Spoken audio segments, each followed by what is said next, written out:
All right. I don't. Did y'all say something about me?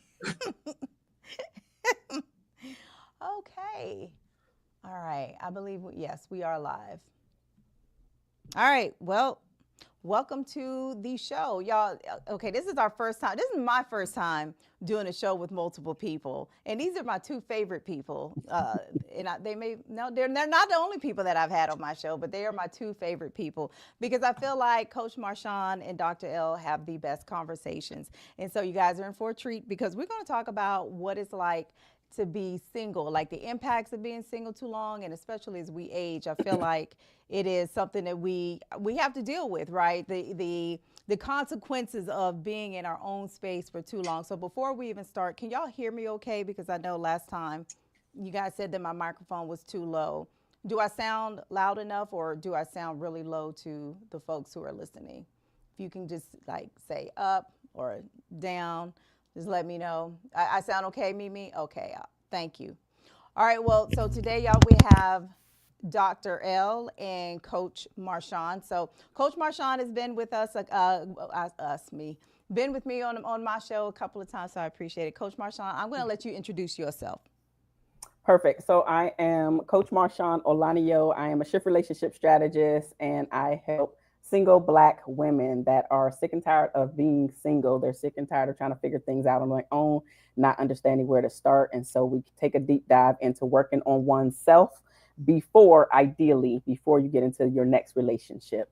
However, if you're in a relationship, we still work on you first before we even deal with the relationship. Okay, thank you. Understood, and you're right.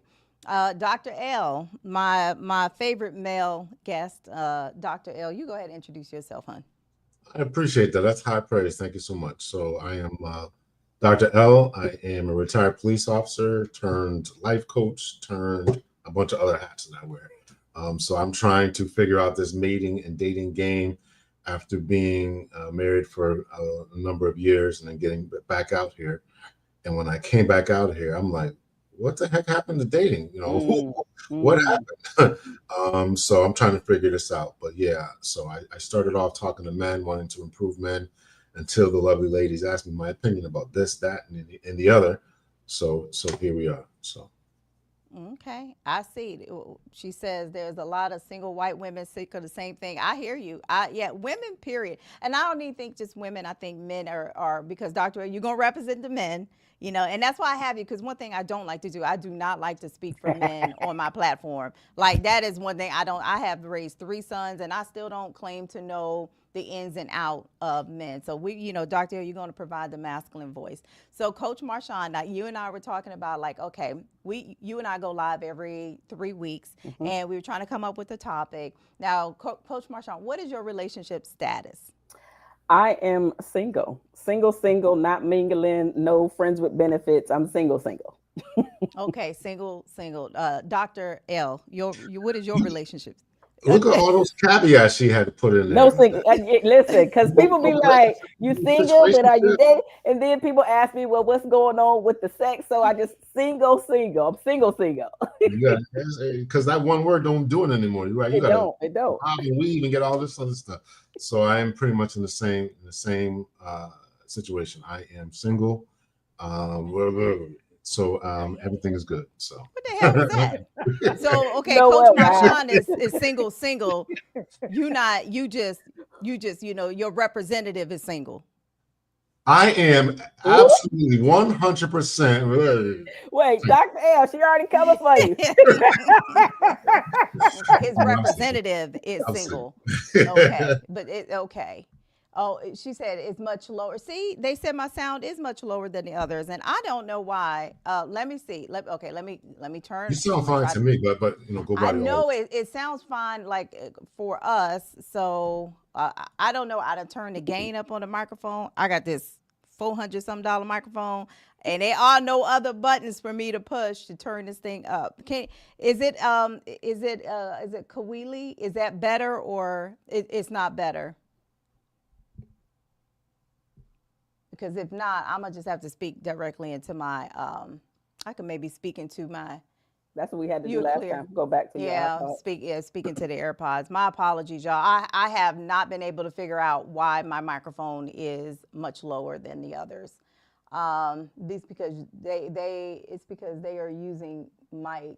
I hear you fine. Okay. All right. Well, we're just going to keep going. Okay. So, Coach Marshaun. Now you and I were chatting about when you do start dating, because I was like, girl, you ain't dating at all. You ain't getting no sex. You ain't doing nothing. I mean, the coochie just dry. Like, you ain't doing nothing out here. And she said no, she's not. So we talked about, well, when you do get into a relationship, what do you think some of those things, some of those demons are going to be? Like, when are you going to be able to show up to compromise, share your space? Like, what do you think some of those things are going to be when you've been single for, how many years have you been single? Single. Right. Single. Let's say about 2.5. Yeah. Okay, that ain't that damn long. That ain't long. that ain't long. It's longer than some other people that talk about they single. Okay. But anywho. Yeah, we don't know how long Dr. L been single. When I was strictly single, I was single over 8 years. So, and then when I got into a relationship, so yeah, I had issues, but I want to know from your perspective, what are some challenges that you think you will face when you actually do meet somebody? I think that the biggest challenge that I can foresee is not necessarily being able to relinquish control, if you will. It's more of him seeing what he's bringing to the table so I can relinquish the control, so I can take off my masculine hat, if you will. The last relationship that I was in, and actually it was my marriage, I came off as the masculine, but it was also because of how he was showing up. And I'm not saying that he was feminine, but the quality, right? So I was the breadwinner. So there was that, even though that wasn't a big deterrent for me. So there was the breadwinner, but then I was making all the decisions. And even when I would go to him to get his opinion or ask, what, how we moving, his answer was never solid. He didn't have a plan. And so that would be the biggest deterrent or issue for me. He has to have a master plan, if you will, especially if that word submission comes into play. I have no problem submitting. You just have to be able to lead me so I can submit, so I can be that feminine that so many people are looking for, specifically men are looking for. Dr. L, you and I have talked about this, and I have a very strong view on it, but I'm going to ask you your view. When we talk about, and I know I love to talk about the masculine and feminine, because hell, I got the book called Ladies Leave Your Dick at Home, right? Because I was very much so in my masculine energy. Dr. L, do you think that a man can, let's say, I don't want to say make a woman more feminine, but create the environment? Like, how does a man play a role at all in a woman's feminine energy? Her being feminine in a relationship. Do you think, in your masculine opinion, does a man's role have anything to do with a woman's feminine side in a relationship? I don't think you've ever asked me that question before. That's a new one. I ain't asked you this question. I don't think so. Not the way you just expressed it right there. I don't think well, so. let's hear it, doctor. Let's hear it, though. I'm willing to answer it. No, I don't. Actually, I think that I think a man should show up the way that he shows up. I think that a man should do everything that you are asking for. Be a leader, protector, provider, show up with masculine qualities, be competent, confident. I definitely think that. Now, I've heard that there is, when these types of situations, when the guy is presenting in that way, then almost to Coach Marshaun's point that the woman would then submit and then follow his lead. I would ask the question, why? I mean, why would you allow yourself to be in a situation wherein you're not confident in his competence? I mean, why would you give yourself physically to a man who is not there? That's just a struggle that I would have. I've asked my daughter the same question. She had a situation. can't say too much. She'll be calling me up. But she had a situation where she didn't really feel confident in this dude. I'm like, why am I hearing about this? Dump the dude, right? I mean, what are we talking about here? So, I don't know how much of that I buy. I mean, I've heard that said, that they were willing to follow a man who can lead. Okay, but what are you doing in the meantime? Are you still sleeping with them? Are you still making the sandwiches? I mean, what? I don't get that. I don't get that perspective. I think that a man should set the tone. Yes, a man should set the tone. Should be a leader, protector, provider, competent, confident, all that kind of stuff. And then you look for what you look for. That's what I think. Okay, but so we're talking about when you're single too long, and so let me just scale it back a little bit and tie the two together, right? Because when a woman has been grinding, and it don't even mean she's single too long. She could literally be 24 years old, but she has just been taking care of herself, right? So, but today's show is she's been single too long, and so what happens? She's doing everything. And Coach Marshaun has your child is 8 years old, right? Mm-hmm. Okay, so then when you are raising a child and you are taking care of everything in the household, you are used to doing, right? You are so used to doing that when somebody comes along and tries to show up and say, hey, let me help you. You be like, shit, I've been doing this, I've been grinding, so, okay, we meet men, it's like, well, how do we test if they are able to lead? Like Dr. L, okay, based on what you was just saying, how can a woman test that before she be making the sandwiches and still sleeping with them and doing all those other things, before she gets to that? What are some things that she can look for to say, you know what, this is a man who can lead versus this is a BA person? We got you. I was about to say the third word. It almost came out the tip of my tongue. The dog donkey ninja. Right.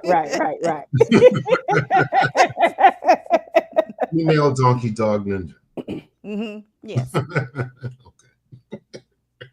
That question for you, Dr. L. Oh, is it for me? Oh, okay. Yeah, I legit said your name. Oh, okay.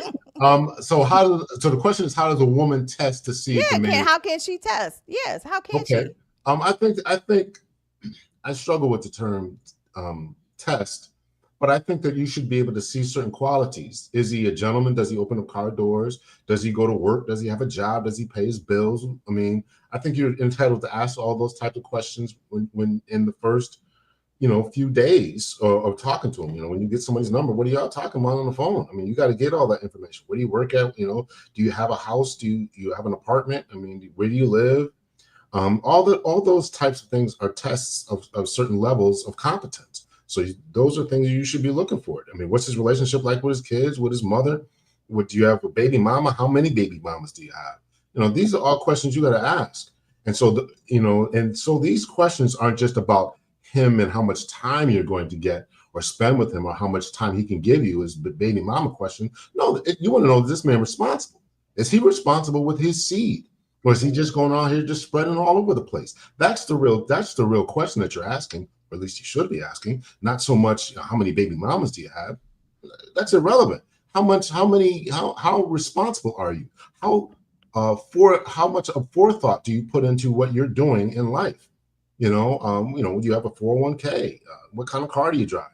And it's not necessarily about the style of the car. I mean, you can tell both. You can tell something by whatever answer he gives you. If he drives an older car and he's got a fairly decent job, he might be thrifty, or he makes enough to buy a brand new car, and therefore his credit is good, or whatever. So these are different things that you should see along the way. First date. How does he treat the waiter? How does he treat you? Does he open up doors? How's his conversation? Those are all things you got to be looking for. Mm-hmm. And you think, just so I understand, do you think that directly ties into his ability to lead? I think provide and protect. Yeah, if he has a job, he should be able to do that. I mean, you should be able to know. You can do some Googling. How much does this job pay? I think those are some of the qualities starting off. Here's what I'm saying. If you're starting to figure out that this man can't lead when you're 3 years in a relationship, that's not his problem. That's your problem. Okay. I like it. That's your problem. Okay. You didn't do your job correctly. You didn't vet him. You didn't make sure he said where he worked was true. You didn't see if he could take you out on a date and his card was getting declined. You didn't pay attention to any of that stuff. So that's your problem. That's your fault. And next thing you know, sleeping with a man, getting emotionally tied to this man who has no capabilities of leading or directing and all that. Okay, you're not gonna come up on here and put us women on blast. I'm gonna tell you right now, Dr. L, you're not gonna do that because it takes two people to be in a relationship, right? And it takes two of us to. So let's talk. Okay, because you're the man here. Okay, but let's flip the script. You've been single a minute. Let's just say you've been single a minute. You get with a woman, and what are some things that men can do, right, to identify if a woman in your, how would you vet a woman? How would you properly vet a woman? Give some men advice on how can they properly vet a woman before she start, I shared that meme with you with the what was it, the blue, not the blue pill brother, the red pill brother. But he had the passport brother. The passport brother. But in the picture he had two blue pills because he gonna need that in Asia, right? When he go and get his thing, right? Before people, decide to go that route and become a passport bro. So we talking about a legitimate, nice, young or older man, a gentleman. Like, how can he properly vet a woman? So I think he's going to do the same thing. How's her conversation? What's her relationship like with her kids? He's going to, does she work? Where's her goals? What's her education? I think all those types of preliminary types of questions are essential to getting to know someone and all that. And you have to pay attention. Men too have to be not so much concerned about the big butt and the smile, but you say have that again. Mm-hmm. Beep, beep, beep. I know. I say that again. I ain't got no booty, so y'all really gonna have to be okay with this damn smile. So you gotta pay. There's not enough vetting that's going on around here. People are getting with people because of very superficial, very atavistic, very animalistic, very primordial type of thinking. Just about physical attraction. We're not vetting for jobs and security and income and all this type of stuff, right? So those are some of the things that you have to vet, that you have to look for. How does she treat the waitress? How does she treat other people when she's out? Is she a nurturing woman? Does she care about you?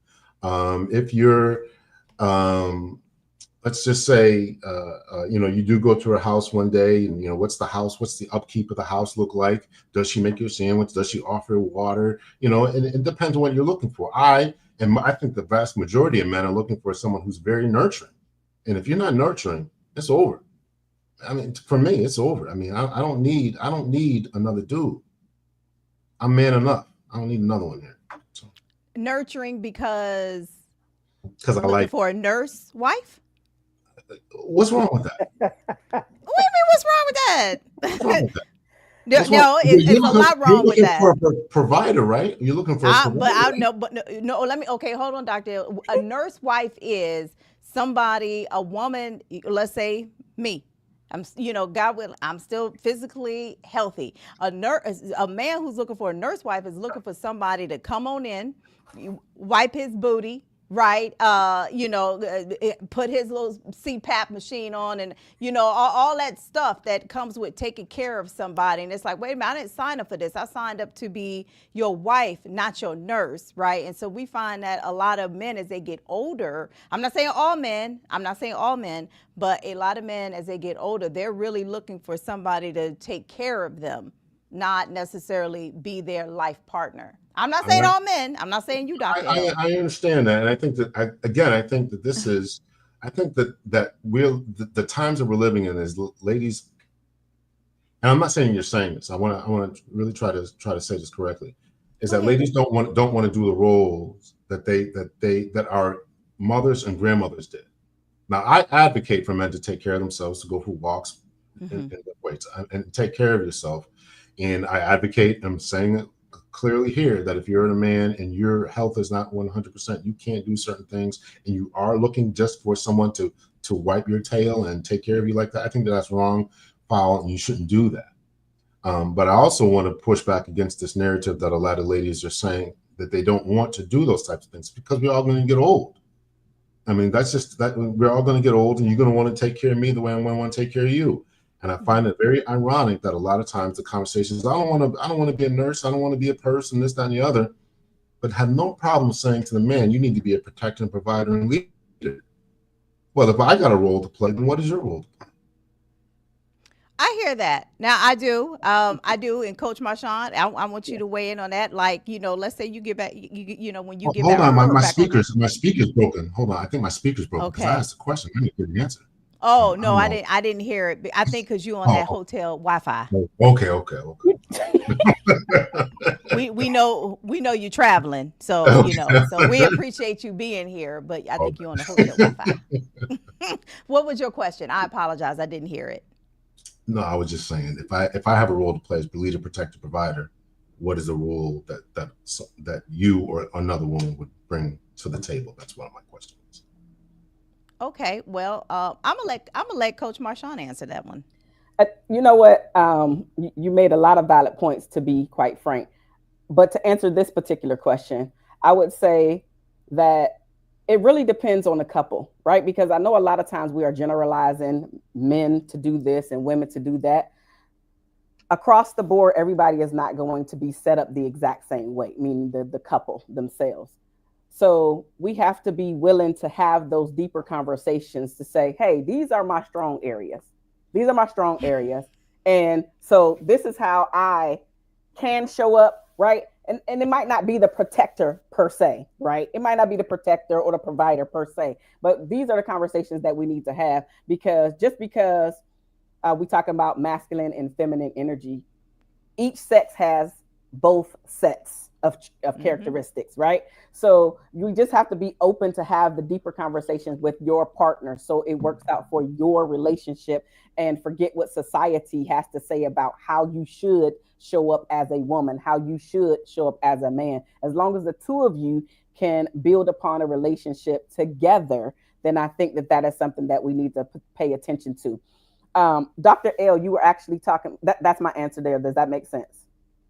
I got you loud and clear. Okay. So Dr. L, earlier you mentioned that essentially it's her problem if it's been about 3 years into the relationship and she's been doing and giving herself and essentially acting as if she's wife, whether she has the title. And I know that's not the words that you use, but that's what I gathered. So how about she asked a lot of those deeper questions and she found out that it was the representative that was showing up. And then years later, this person, now the true person, has come out. I think those are questions we can always ask, later on down the road, 5 years, 10 years, or whatever. The best you can do is just do the vetting process. This fear that we have about changing up is probably on both sides. Men have a drastic fear that the ladies that they have come to know, to love, had their children, are going to take them to divorce court, whatever. Okay. I mean, that's a fear that they have. Mm-hmm. It's a fear that I guess ladies one day will wake up with this guy who was putting on a charade and really isn't a leader, doesn't want to work, quit his job, turn to the LGBT, all these different fears. Mm-hmm. The best you can do is the best you can do. And just vet, keep asking questions, and just trust. Otherwise, I mean, if we're going to operate in fear of what could be, this is a part of the problem. I can't answer what could happen if later on down the road, if he's putting on a front or whatever. You got to do the best due diligence that you know how. I had a friend on the police department. She would tell me about this guy, and he was living in Florida, and she was in Connecticut where I was, but she would go down to see him. And every time she was down there, she'd look around his house. And then one day she went down there one day she was at work in Connecticut, and then she got a phone call. It was from his wife. And she's like, how are you married? right? And she's like, I looked around the man's house, didn't see no evidence. Mm-hmm. So whatever he did, and she said, she's telling me the whole conversation, how it went down. Like, I've been living there for whatever this amount of time. I'm like, they had to be separated or something. You went through this man's house, you didn't see nothing? She's like, I didn't see nothing. So I mean, this is just where we're at. I mean, you got to do your due diligence. You got to make sure that things are straight and clear, and you just gotta you have to be. I'm not saying snooping around, but you got to do your due diligence to figure out who what this man is. Does he really work here? Have you ever dropped him off at work? Right? Not like Tommy from Martin, right? Have you ever dropped a man off of work? Right? You've seen his taxes. What you've seen. You gotta have all this information. It's a shame that we got to operate this way, but it is what it is. Okay. Well, somebody asked a really good question, but I do want to touch up on High Vibe. Hey, High Vibe. The question that I have on this, not the question, but the comment when we were talking about the nurse wife thing, and she's 100% correct, because data has shown that. She says we don't get the same care in return. That's the issue. That the data has shown that when we've talked about this, Dr. L, so I'm not going to go down the rabbit hole, but that data has shown that if a woman gets sick, men are by far more likely to bounce. Right. And women, will stick around and play, because that is the role that we play. Right. The nurturer, a caretaker, and, the motivator, the influencer. That is what being feminine is. However, we honestly often, I'm just saying what the data shows. OK, I'm just saying the data shows that men don't stick around like we do with the men. It is what it is. I ain't asking for your comment. That's why I'm gonna keep on moving, Doctor. I haven't seen that data. I bit my tongue earlier, so I'm kind of having a little pain here. Okay. I haven't seen that data, but okay. I mean, I'm not gonna refute it. I mean, listen, I think the guy's got to stick around. I mean, you got to be in it. Mm-hmm. I agree. My critiques go both ways. You got to be in this thing. If you're gonna be in a long-term relationship, or if you're going to be in a marriage, you got to be in it. So I get the same smoke that I have. I mean, if I had a friend who just like, man, my girl came down with cancer, I just can't, I'm out of here. I'm like, dude, don't you ever call me again, man. That's foul, man. So you got to be in it. So if you're a man and you're in a relationship, if you're a man, then be a man and be in a relationship. I'm not gonna say what was on the tip of my tongue, because you stressed it, be a man, but the problem, never mind. I'ma just keep it moving. And all right, so a peaceful life. No, that's not the question. But hey, peaceful life. Quality men are already in your friend zone. Yes, probably. I'm not gonna say some of that's true. I can say some of that's true. Some of that's true. I'm not going to dispute that. Okay. Marshaun, Coach Marshaun is giving an amen choir to that. Some of that's true. For sure. That's a huge problem. He's not tall enough. Oh man, he don't make it. Oh, it's that Wi-Fi. I started talking to him. He got. No, but okay, no, I think that really is common as we're younger. I think, because the when you're younger, you got the whole playing field. I feel like you got the whole playing field, right? You're 20, 22, 24, 25, right? Well, I got forever and a day. I can get this man, that man, and I could get his daddy, right? Like you got all of that. You got all of that out there. But as you get older, like we got to be more realistic, right? So I think as we get older, like, okay, you know what? I went for that type of man back in the day, the thug and all that. You get older, you learn. You can shake your head. How you gonna tell me as a woman? I know. I know as a woman. I'm shaking my head because you're giving these ladies grace. Why aren't we saying, we're all mature, saying to stop thinking this way? To the young ladies out there, you got to get this man now. Get him in his 20s. It's true. Mm-hmm.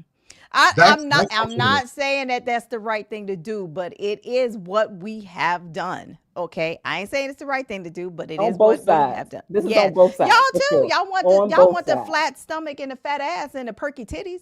I mean, them women. I mean, we get 50, 55, 60. I mean, my boob, like I say up here. I mean, it was up here. It ain't even in the screen no damn more. So it's just like you can't.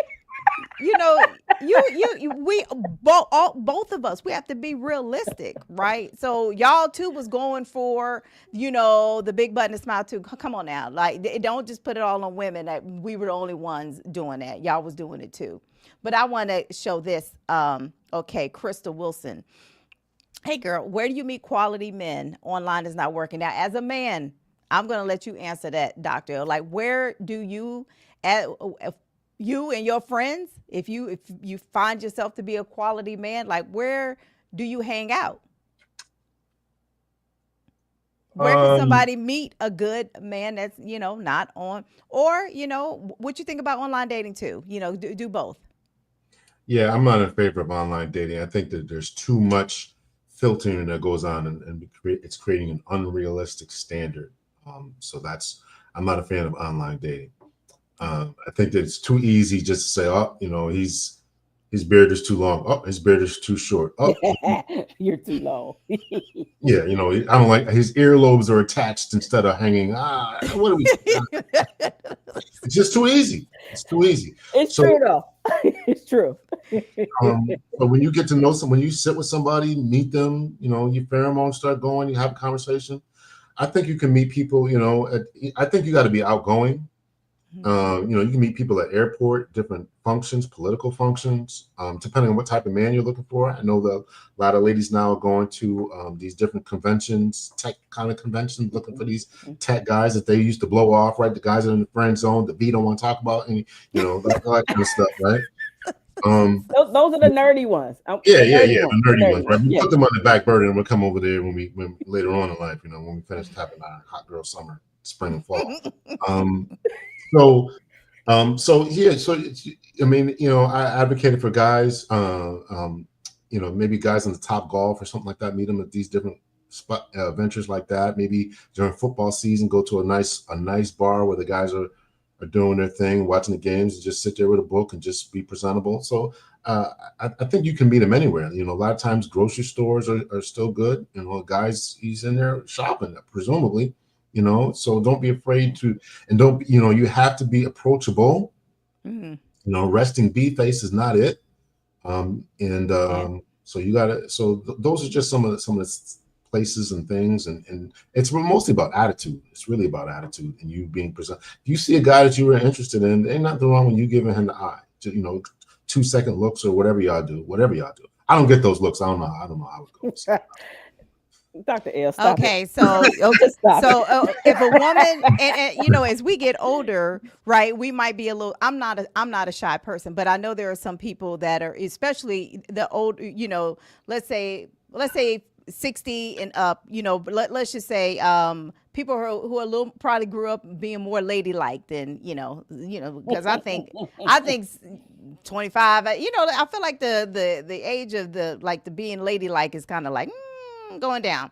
But somebody who was taught to, okay, girl, no, don't chase, and I don't believe in chasing, but don't approach a man, let him approach you, and all that other stuff. Is it okay for a woman to approach a man? Would you be turned off if a woman approached you? And if not, then how can she approach a man to let her know that she's interested?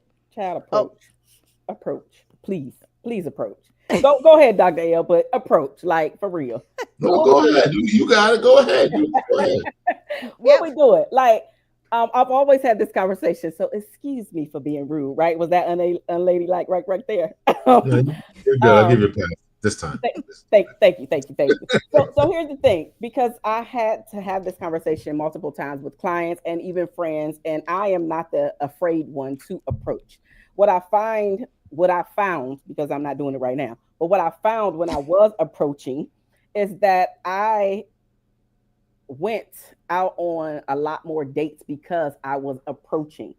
They didn't necessarily go anywhere per se with all of them, and I'm not looking for all to go anywhere. However, I feel like people miss out on the man that they want to approach them because they're too scared to get up. They're too scared to go and say because of rejection.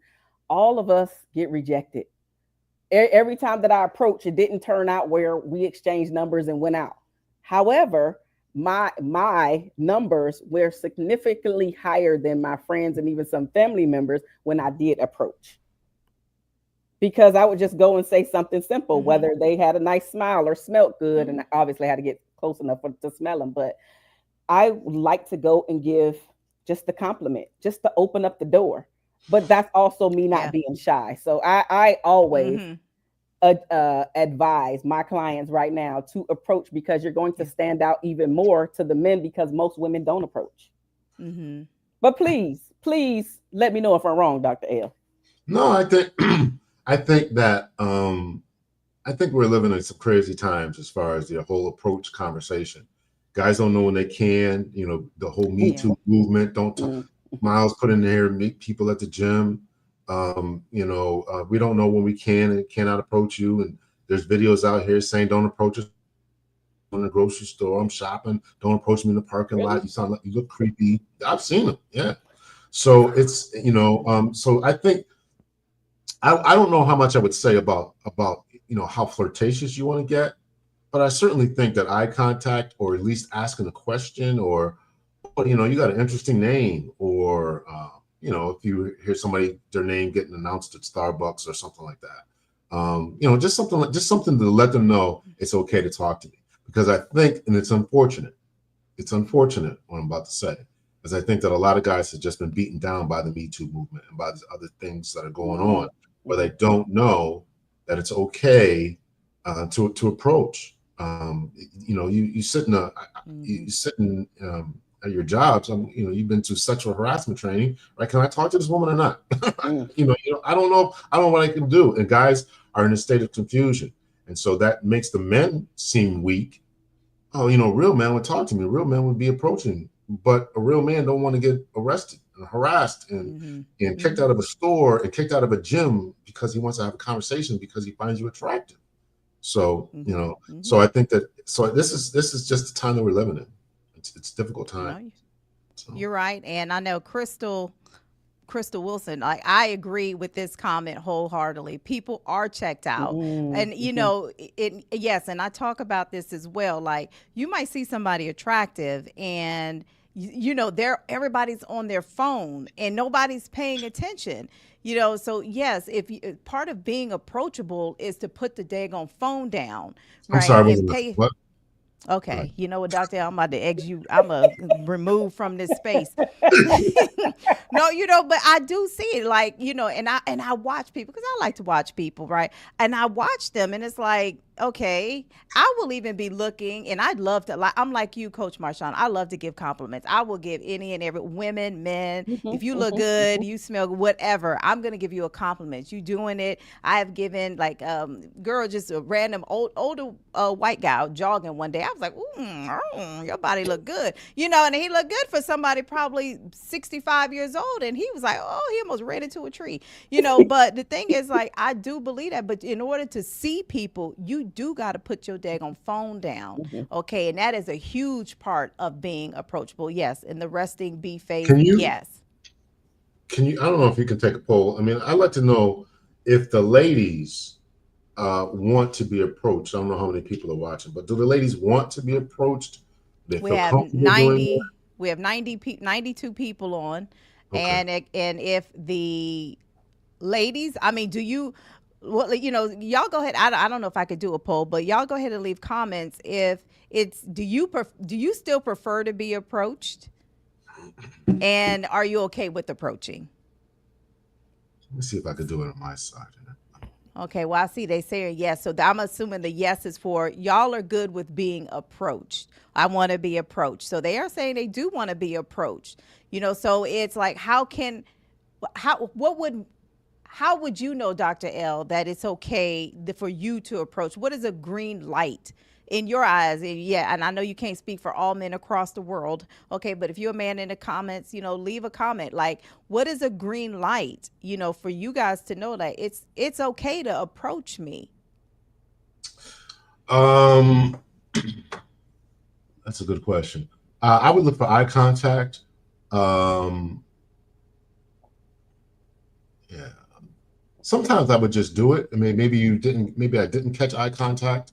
Mm-hmm. Maybe you were just so attractive. I just said, okay, let me just take a shot in the dark. But mostly it's eye contact. That's what I would say. That's the Eye biggest thing. contact. If I look at you for a second or two, and then you give me a second or two back, then I'm good with that. I think that's the biggest thing. I can't really think of anything else that I would be like, okay, it's good to approach her. So I can't really think. Okay, a good eye contact, maybe a nice smile, like some inviting eyes. Like if I looked at you and was like, Negro, like what the hell, you know, Yeah, you don't want them without kind of eyes. Oh, he's a Wi-Fi. You know what? Y'all, I told him, I said, you need that cord, you know, when you traveling. Yeah, what somebody say, he was a passport bro here. But no, he's not, you know, but look at his Wi-Fi. Look at the Wi-Fi at the hotel.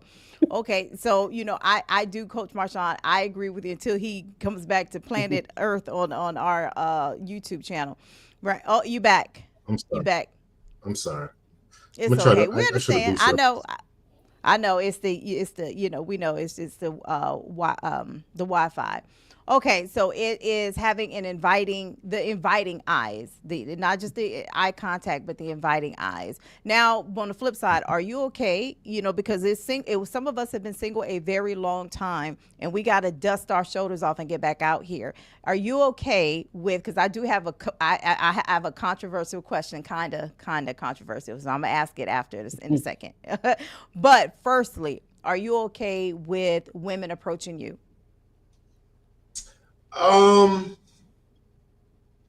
This is me. I tend to not catch signals a lot.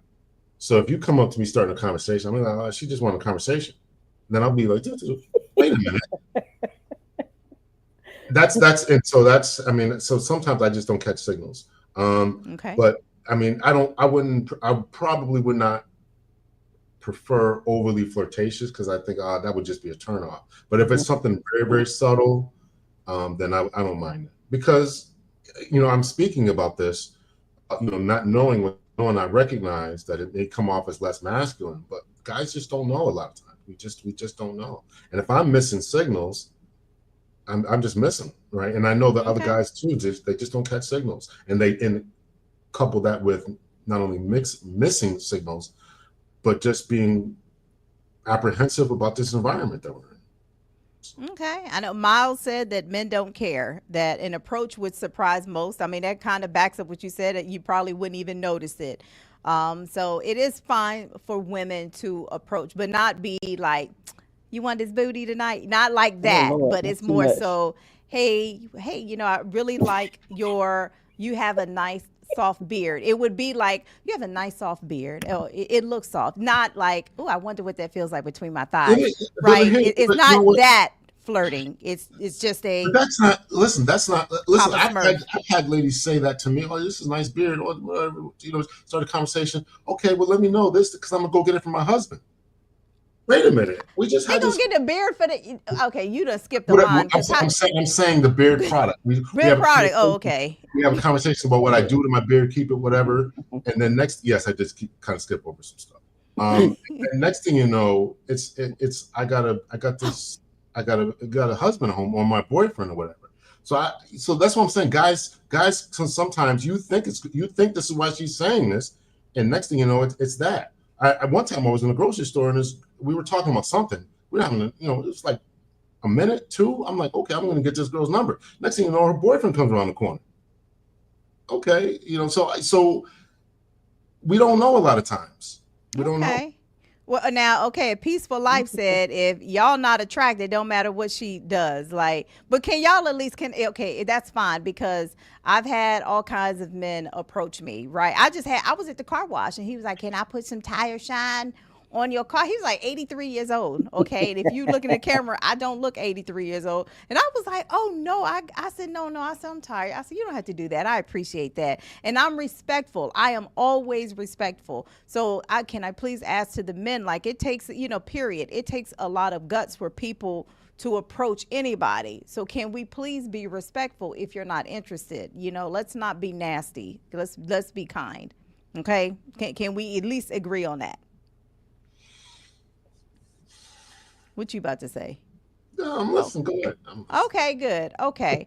So we're getting back out here on the dating scene, right? And yeah, we all come with our own baggage. We've been single, folks have been single a very long time. Now we got to get back on the horse and go for it. Coach Marshaun, and I'm gonna ask both of y'all this question from two different point of views. Okay. From the man's point of view and a woman's point of view. We're back out here. We all y'all two on the first date. Y'all I'm like, okay, we vibing. Okay, I like the conversation. I like this. She has inviting eyes. Y'all decide to have sex that night after the first date. Okay, after the first date, is that a deal breaker for you? Is it for Dr. L? If a woman, Wait a minute, you just said it was for my son. No, I said for both of y'all. I said for both of y'all. No, I want both. First, Doc. Come on now. I want the male's perspective, and in the comments, please. Because like we dusty out here. We dusty rusty. We trying to figure out like what is that a no? Is that a deal breaker? Like if y'all to get intimate the first night, or should she? Try to hold on to her pearls and her Bible for a few dates. Like. From a male's perspective, like, because let's say Coach Marshaun, we already said, Coach, she ain't doing nothing. She chilling. Okay, she chilling. She might get the urge. Me might get the damn urge, so is it okay? Like, is it okay, or is it a automatic deal breaker? I ain't gonna keep talking, okay? And you know what the hell I'm saying. I'm not gonna interrupt. I'm waiting for you to finish. It's not. It's. I would say it's 95% of the time it's gonna be a red flag and a deal breaker. Oh, okay. You're gonna take the cookie, but it's like. Let's make it plain. Make it plain. I'm gonna take it though. Okay. Yeah, I'm gonna take it. I'm gonna take it. But yeah, I think 95% of the time that's the way it's gonna be. Yeah. Okay, I see some Miles said, okay, he gonna pass if it's offered on the first date. Sunny side up with Liz. Yep, she said some men will lose interest if sex on the first date happens. Okay, all right, and I wear glasses. Is that Rune Belly? Okay, I've been single for a while. First date is still a no for me. Okay, Coach Marshaun. I mean, what if what would you advise your clients or yourself? Okay, so I'm gonna go back to younger me. Younger me did this. Younger me got married behind this, right? Okay. See, look, she got married. See, somebody put a ring on it. Okay. but right, unicorn, if you will. But now more mature me. That's not something that I'm willing to do. Just because now more mature me, I know more of the type of man that I want, the type of life that I want, and who I'm willing to give my body to. So there's definitely more vetting for sure going into it. Okay. But then just also, I'm looking for something deeper. Yes, we know that sex plays a big part in it. But I know as we age, that's going to fall back and it's going to be more of a companionship. And so, or at least maybe it won't fall back for everybody, but that's beside the point, right? Beside the point. It has to be deeper at this point than just bringing sex to the table. And so to answer the actual question, first date me is a no for sex. I'm going to need Ebony Moore as a phone number. And now that's my best friend. You better back up off her. She just got married. Oh. You know what? Wow. See, there's flirtation going on there. But listen, Ebony, he did just say he'll take it. But it's probably a 95%. No, he did just say that, though. I'm just saying. No, okay. So, damn, I had a point. I just lost it. But here's the thing. Here's the thing. When I was single, I will tell you, when I was single for a very long time, I was single for a long time, and I was married for a long time, and then I became single. I know a lot of women have these conversations on online dating, and they feel like men start to have the sex question right away, and it's like, damn, is everybody online looking for booty? Because, men will start to have the sex questions right away, right? And so my thing is this. I, too, would ask questions sexually right away. But it wasn't about not the first or the second conversation, maybe the third, but it wasn't about what's your favorite position, because y'all men I felt like would ask that. No, I know that sex is important to me. I mean, my biggest video was about having sex, so sex is important to me. So if there are certain things that a man does not believe in the bedroom that include using this, I was automatically, you're out, you're out. Like, it's not because I want to talk about, but this is a sex conversation is also a qualifier, right? Like, I'm not going to waste my time and allow you to court me for 6 months just to find out that you don't believe your mouth should be used besides sucking on, the juice out of a straw, So I'm like, so you kind of have to have some type of conversations, I'm not saying give it up on the first date, but hey, if we have sex on the first date, just consider that an interview, I'm just like, cause I'm like, shh. Don't be looking at me like that. I'm with Ebony. I'm just like, I'm with Ebony. I'm gonna ride with her. I'm like she said, we're grown. Now, I may not have wanted that person for anything more than that either. Don't automatically assume that just because you took me on a date that I'm ready to marry you either. Like, women have choices too. Like, maybe she also, maybe she was just trying to get her rocks off. So I have a different perspective. I'm not looking at every date that I went on as my one and only true love. This ain't Disney. Go ahead, say something, Dr. L, because I see you rolling all kinds of eyes. Go ahead. Somebody said dating scene in my 40s is a hot mess. What is it? Barbara said that dating is a hot mess in her 40s. Yeah, 50s and 60s. So I don't know how. I know how to say it. Well, I don't know how to say it. I know what I want to say, but I just. You're not gonna hurt my feelings. So having sex on the first date is an interview. I didn't say it's always an interview. All I'm saying is we are grown, and I am not gonna judge, any of my female clients if they participate in, those types of activities on the first date. Like, we grown, like but you got to own up to that choice. What leads up to the first date? We get your number. Let's just say in the dating app. We talk about the dating apps. I get your number in the dating app. We talk. I get your number on a Monday. We talk Tuesday, Wednesday, Thursday. We decide we going on Friday. Get together, and you give the cookies on a Friday. Mm-hmm. What's your backup question? Because you sound like you said yeah. Okay, so that happens. What does that mean? You want to get your rocks off? Does that mean you just want to get your rocks off? Does that mean that you are not looking for anything serious? It was just an interview. I think it could mean all of that. I mean, I know there's. I think it could mean every bit of it. I really think, I don't even sit here act like I'm the only woman in the world that has that opinion. No, but I do think it could be just, if this was a good option for the time, let's say that she hadn't had sex in months, years, or whatever, and this guy was a great talker, and of course condoms are used, and we're having safe, protected sex and all this other stuff. And if two adults want to get down that first night, I'm not going to tell them no.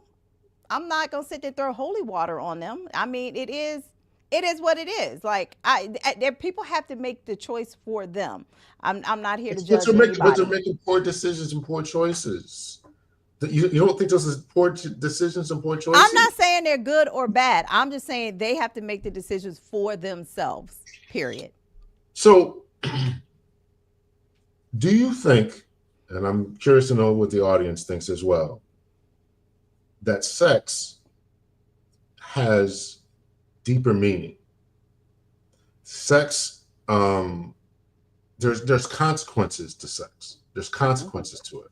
Do you think that in this modern day and time that we have eliminated, whether it's through birth control, whether it's through getting a plan B or curing these diseases that we have eliminated the consequences, and so therefore we can just do what we want. I'm gonna let Coach Marshaun answer that. Hold on. Before you do, not only the physical consequences, but the emotional consequences. Listen, I'm a mature guy. I'm a mature guy, and I am not in my 20s anymore. When I was crazy, when I was on drugs. Okay. I was on drugs. I'm saying, let me just say it. Ladies, I think a lot of times are trying to move like men.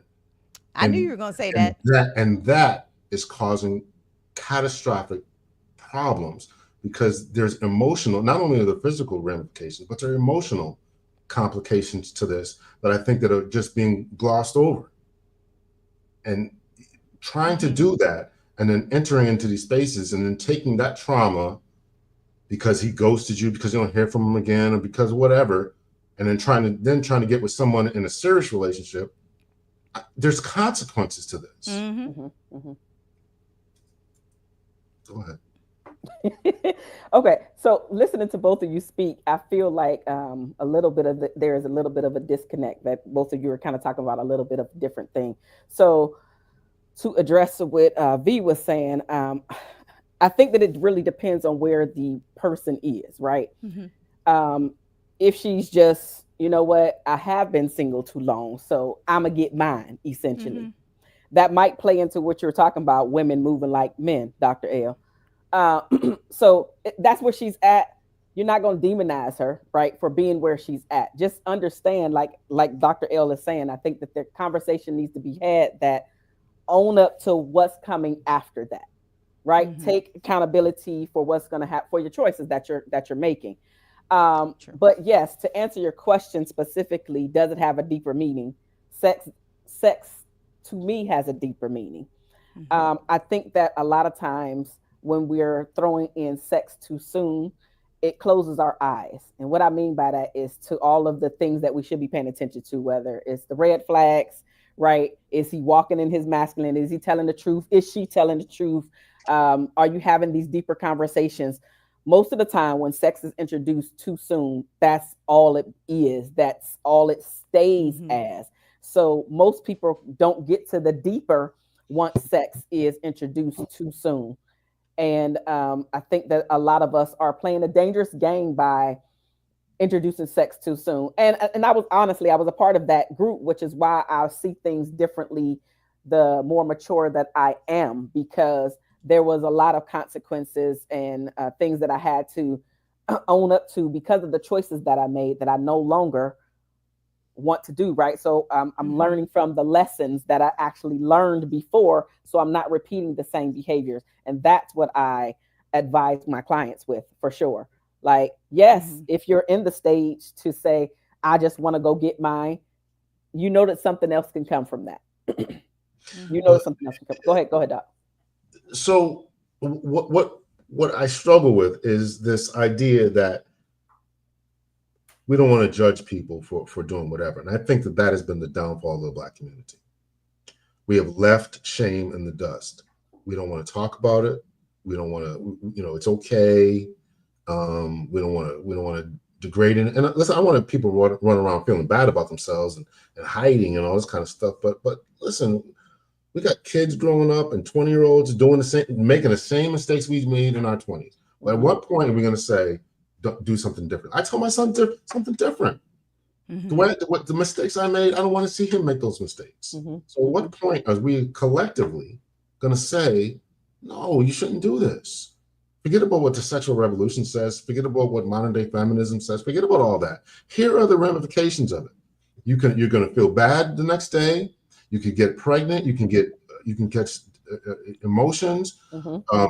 Here's all the negative things that can come about this. And I would rather see you not go through the emotional trauma, the physical trauma, the birth control, that. I would rather you see you not go through that. I know that you're feeling a certain type of way. I know that your body is screaming for this. I understand. We all get it. But there's things that are going on that are affecting all of us. And this idea that we don't live in a community that is what you do affects me. Mm-hmm. What you do affects me. I mean, I teach criminal justice, so I talk about this all the time. When this is what you do, even the privacy in your home, somehow affects me. If you beat your kids and you cause them trauma, and he goes to school and he shoots up the school, or he's rubbing off on my kid, that we affect each other. We see where Dr. L stands. Now, A Peaceful Life says, when I meet a good-looking older single woman, what's older? But her value beyond sex becomes more critical once physical attraction is established. Crazy. Are you saying crazy and evaluating mental health next on the list? Oh, is she crazy? Yeah, no, I do believe, let me be clear. I do believe people should get to know each other, very clear. But I'm also on the stance like, you look, and I'm huge on, there's always consequences to your action. You got to be prepared for whatever it is, right? But just go in whatever situation you're walking into it, just know what it is. Know what it is up front, but I know that we're all grown, and I encourage anybody and everybody to make their own decision. But regardless, always practice, you got to practice mindful, safe, interactions if you're going to just be out here doing stuff, right? But I understand, though, because there are people, and I've coached people who have not had sex in a long time, and they would like that intimacy. They would like that affection. They would like that, and I mean, what comes at the end of that? What you tell me from a woman's perspective? I'm willing to listen to both of you ladies. What comes at the end of that? You got your rocks off. Mm-hmm. Now what? You got the emotional temporary satisfaction. You got your rocks off. Okay, now who said it was emotional? It was physical. We got our physical rocks off, right? Physical, because thank you for correcting. You got your physical rocks off. Now what? And that's what it would be. Okay. That's what it, yeah. But to your point, that might be a woman too far into her masculine side, right? Trying to be the man. But I mean, I'm not for it. But I'm not as strongly against it. I'm still going to stand on, be grown, but be responsible. Yes. And understand that things come with consequences. Just know that and move. Now, if you have an anxious attachment style, let's say that you have anxiety when it comes to relationships, you absolutely should be the last one to participate in any type of physical intimacy with anybody, because that is a huge no-no. You absolutely need to date. You need to be courted. You need to get to know somebody, because you are going to mess yourself up mentally, if you do sleep with somebody too fast. A vast majority of people are not running around here knowing their psychological profiles and all that. Well, they do. They should. Well, that's not a psychological profile. That is just, what your attachment style is. If somebody has ever called you needy, oh my gosh, she's annoying. He's annoying. He always wants to be around like a little pet rock. Then you might have an anxious attachment style. Right? If he doesn't know, if he 80 years old and he's still not ready to settle down, well, there's something wrong, right? Then he might have an avoidant attachment style. These attachment styles come from our childhood. The vast majority of us are secure, but only about 50% of us, and that number is declining because of the toxic relationships that we are finding ourselves in. So you should absolutely know. You're not full-heartedly condemning. I'm not going to sit here and condemn, because there's all types, doctor, there's all types of relationships, right? Relationships involve two people, and those two people need to define what that relationship looks like to them. Just because I have an idea of relationships, it doesn't mean that my idea is going to fit everybody, because if that's the case, then I could be with everybody. But I don't fit everybody, and I don't align with how everybody thinks. So I'm not going to work for everybody. So those two people in that relationship need to define what their relationship looks like to them. Except for when they define what their relationship looks like to them, it affects other people. When they go to work and they're having a bad day at work because of the relationship that they kept between them, now it's affecting the job. When they go to their parents' house and they had a bad day and they start yelling at their parents, it's affecting them, and they start beating their kids, and they break up, and they go bring that attachment style to somebody else and affecting them. We are connected, and what you do affects me. somewhere down the road, 8 degrees of 6 degrees of separation, 8 degrees, whatever it is, Six. 6 degrees of separation, we're all somehow connected. And Okay. to pretend like we're not, and just say, I ain't okay, this pretending we not. So next no, time we have I'm sex, not saying, I'm not saying, I'm gonna see if you. I'm gonna call you to see if you felt it. Like if you're connected. You Next know time I what? have some sex, I'm gonna say, did you feel it? Because I I did. felt it. Did you feel it? I felt it.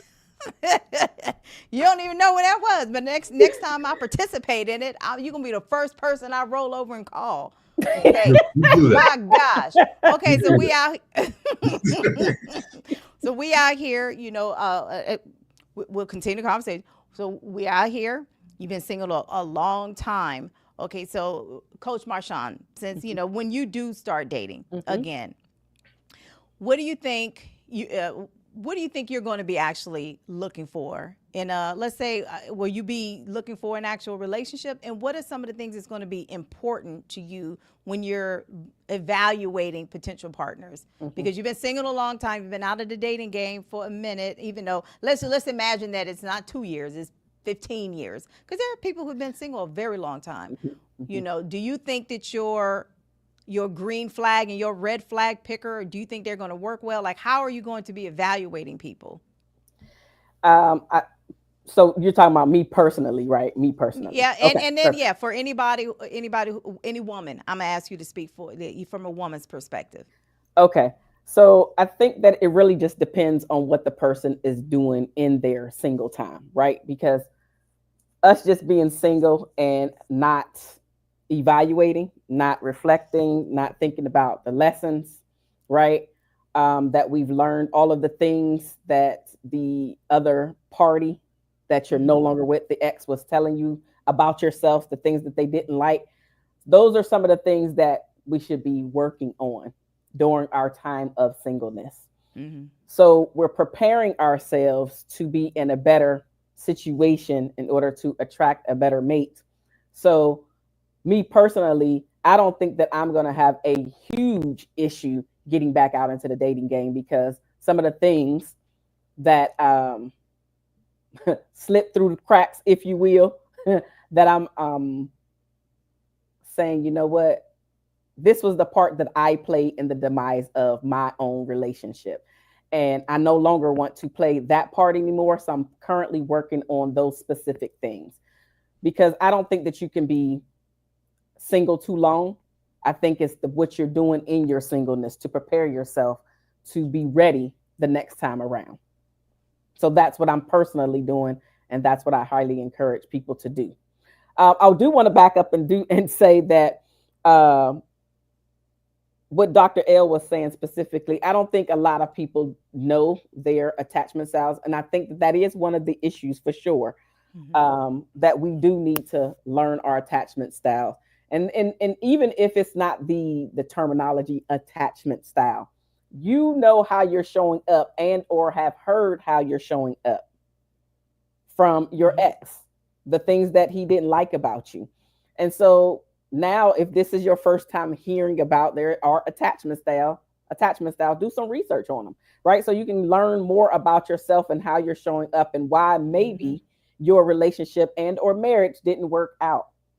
But again, learning, instead of all of the things that your ex-partner or partners, wasn't doing to you for you, what is it that you weren't doing? What is it that you didn't see? So you can correct some of those behaviors, so you can correct some of those habits, so you can stop attracting these toxic people. Yeah. No, I definitely agree. Yeah, you may not know your attachment style, but you're right. Like, I'm a huge believer in certain, hopefully y'all didn't have an ugly breakup, with your last relationship, right? But I'm a huge believer in, like, I want feedback. Like, what could I have done better in the relationship?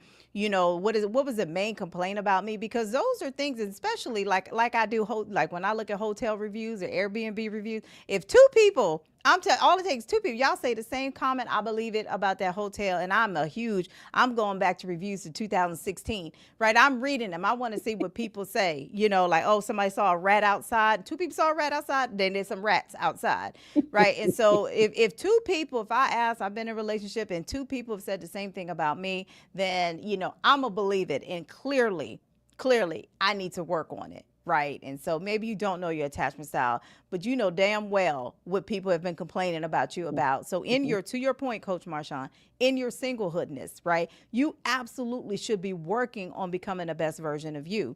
I'm big on that because here's the thing. And when I was single, I went on a few hundred dates and that's a few hundred men. Right. I ain't never had a problem. I've never had a problem meeting people, but I had an avoidant attachment style. So mine was different. So if you tried to touch me, I know my girlfriend, one of my best friends, she sent me that meme this morning. She was like, that's you. I remember on a date, that man tried to hold my hand and it turned me all the way off. I was like, how dare you touch me? Right. Because I had avoidant attachment style. These are demons that I had to work on. So any intimacy, I just feared. Right. So touching me, kissing me, I didn't like it. I just didn't like it. I had to get professional help for that. Okay. So anyway, while you're out here dating and when I was out there dating, I met some really good men, but because I had some trauma within myself, I didn't recognize them. I couldn't because I was damaged myself. Now this was over 10 years ago, but I was damaged myself. So it's like, you have to work on yourself while you're single, because if not, you're going to keep attracting people that you think align with you, but they're aligning with the unhealthy you. Yeah.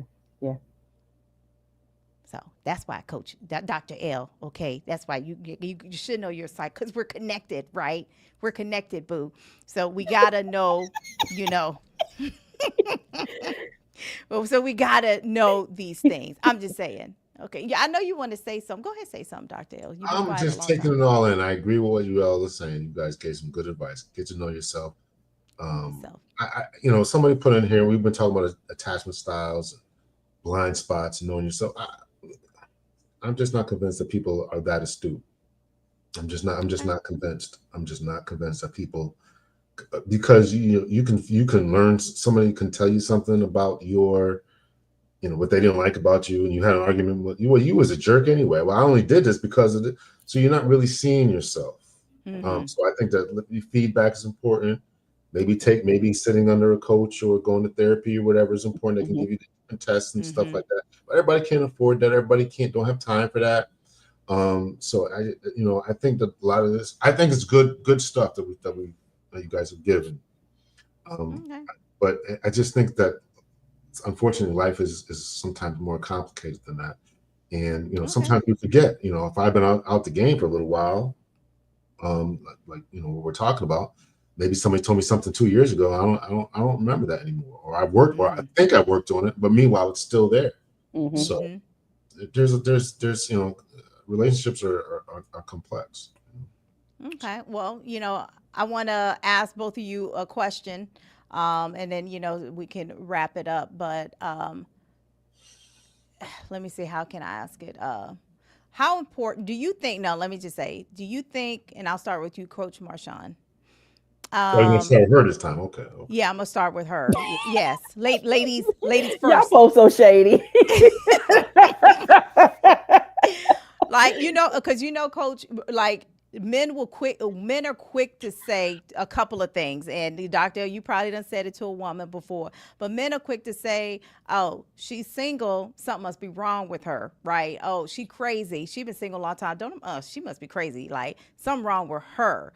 Or like that thing that they used to weaponize and say to us and be like, that's why you can't get no man, right? Don't no man. And it's like that you single, don't nobody want you. Those types of comments. And it's like, you can't weaponize that no more, because a lot of women are choosing to be single, right? So Coach Marshaun, do you think, like, a woman who is single, do you think there's like still a negative stigma about her being single? And if so, like, is there something that she herself can be, I guess, doing to be okay in her singleness as she maybe prepares herself for a relationship? Like, how can she mentally deal with that? Because I know that stigma exists, right? But, what do you think about the stigma? What can she, do, as people say those things about her, like she must be crazy. Okay, so as far as the stigma, I know that I used to hear this a lot more when I was younger. The things that you're saying, I don't hear it as much, and I have to say it's been years since I've heard comments like that with something is wrong with her because she's single, etc.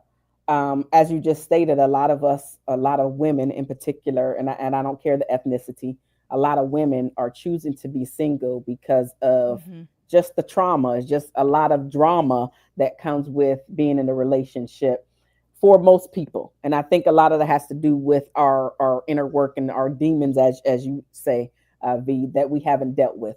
But beyond that, I don't think that it is a huge issue right now. Mm-hmm. But as far as her working on herself and some of the things that she can actually do, I would. I love to Dr. L's point about money and people not having the money for it. So if that's the case, they have books on several different topics, and you don't even have to buy these books. You can go to the library and get some of these books or audio, whatever works for you in your life. So there's books, but then also there are plenty of journals for the person, where there are guided journals specifically where they have specific questions where you go in and ask these things just so you can have a deeper understanding of who you are. So investing something is better than nothing, to at least start to get underneath the superficial layer to why things are happening Mm-hmm. with you, why you keep doing these things, why you keep getting triggered when the man wants to go off with his buddies or just out of your space. Maybe that is you figuring out, oh, I do have an anxious attachment style. But then also, like, there is some starting, right? That's kind of like the starting that I like to suggest. But then I would like to also introduce therapy as well as coaching. Mm-hmm. I know that that is a big thing in our community, where a lot, and I feel like a lot more women are leaning into it. Although I do know men that are leaning into therapy more. So I think that it's starting to happen where we're not like, well, I don't want these people in my business. I'll just figure it out and handle it on my own. I don't think that we have that um, stance as much as we had before. So those are some of the things that really that you can start doing to start peeling back these layers that we call ourselves. And I like to say the onion. Start peeling back Mm-hmm. some of these layers so you can get a deeper understanding of who you are and why you are, why you keep doing this, Mm-hmm. why you keep attracting, why you keep saying this, why you keep getting again Mm-hmm. triggered, and maybe you don't know the word trigger, but why you keep popping off whenever, or why you keep getting so defensive, right, when things happen to you. Why can't you ask the questions? How come you can't hold your own? What's going on with you and your emotions? Why you Mm-hmm. so hype all the time, and you act like a child throwing a temper tantrum when you don't Mm-hmm. get your way? So there are some things that you have to recognize within yourself. What are your weak areas, and start working Mm-hmm. on those weak areas. Oh, absolutely. And I love what the fairy godmother, parent, and family educator said. Yeah, the more conscious an individual becomes, the more difficult it is to find others that are in alignment with you.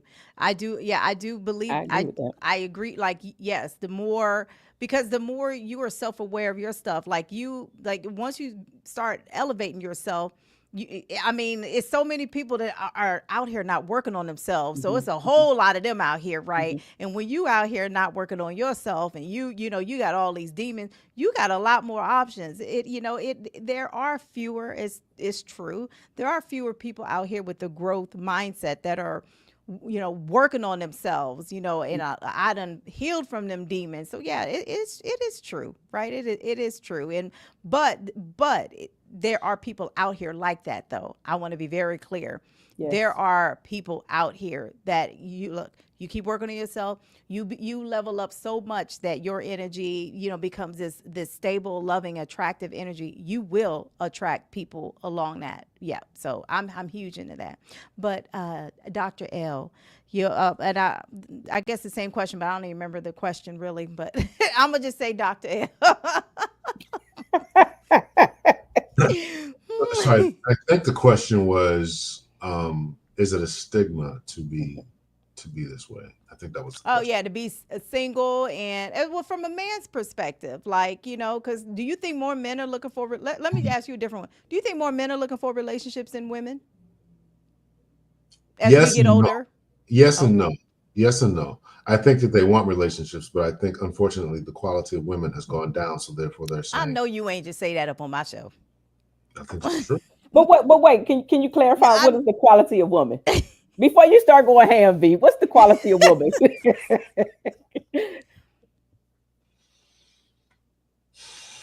I You think, got two women up here. You gonna say the quality of women went down? Go ahead. well, I'm not talking about, well, I don't think that I don't think that you two are in this, what I'm Category. category. Yeah. Thank you. Mm-hmm. But I think that I'm looking at a community standard, a community collective. And what does it take to make a community thrive and to go forward? Maybe, and people have been telling me, stop talking about it. It's over. The community's done. Just let people just do what they just do what they do. I don't know. I don't know how I go about that, but I just can't just let it go. I want the community to last. I want the Black community to be a positive type of force in the world, in the United States. I mean, our ancestors didn't flee, slavery, segregation, racism, Jim Crow, all this stuff for us to just dwindle in the light because we can't get along. And I think that there's not enough women who want to be wives in this day and time, whatever that means. Are there not enough husbands? Yeah, absolutely. There's not enough men to be husbands. I mean, I think that was a deliberate attack by the government. I'm not going to go down that path, but I just think that the community needs to come together, and we can't have conversations when we lack the mindset of what it takes to build a strong community. I just have an issue with that. I have an issue with that. I mean, I don't want to be the old fogey who's wants to bring back, no Barefoot sex. and pregnant.